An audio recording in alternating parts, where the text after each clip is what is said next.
যা আপনি অদ্ভুত করেছেন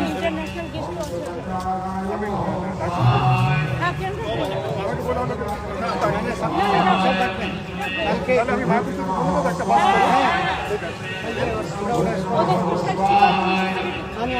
ঠিক আছে আমি কন্ট্যাক্ট করে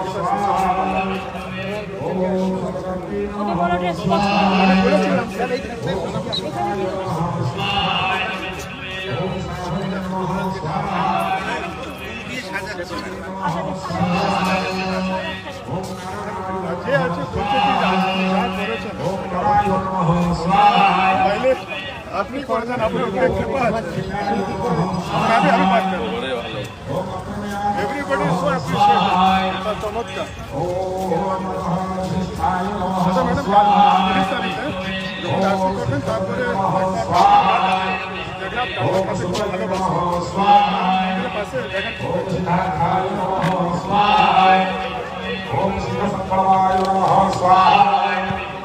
ओम सिद्धिदाय नमः स्वाहा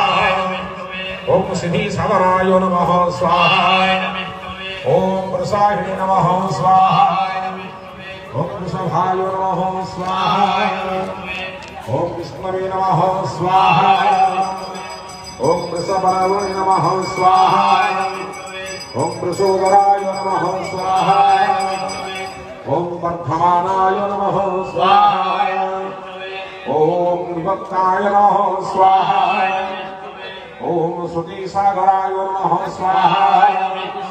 ओम सुभुजाय नमः स्वाहा ओम गर्धराय नमः स्वाहा ओम भग्ने नमः स्वाहा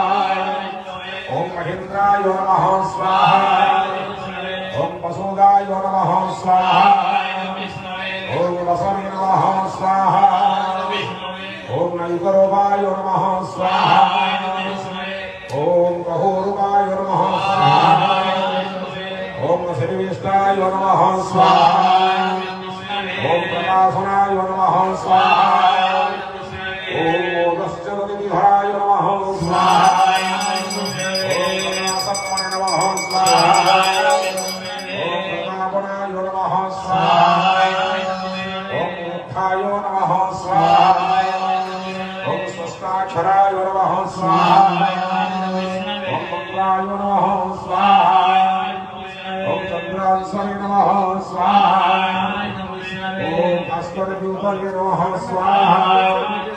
ओम अमृतां शुभमाय नमः स्वाहा ओम भानवे नमः स्वाहा ओम ससनिन्दने नमः स्वाहा ओम सुरेश्वराय नमः स्वाहा ओम औषधाय नमः स्वाहा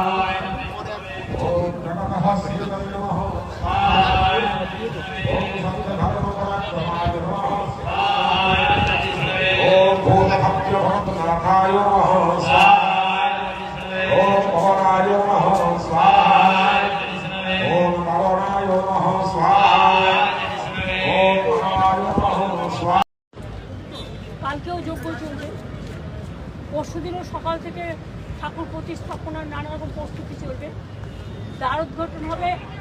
2:30 থেকে 3টের মধ্যে, তারপরে ইনাগুরেশন প্রোগ্রাম হবে, ইনাগুরেশন করে দ্বার উদ্ঘাটন, তারপরে ইনাগুরেশনের প্রোগ্রাম। তারপরে এত দ্রুত হয়ে গেল, তার মধ্যে ইয়াস আমফান ঘটলো, তার মধ্যেও দীঘায় এই যে দ্রুত হলো, এই সেদিন বললেন হয়ে গেল, আবেগটা কতটা স্পর্শ করছে আপনাকে? না না, এটা সমুদ্র স্রোত এবং সমুদ্রের মধ্যেই তো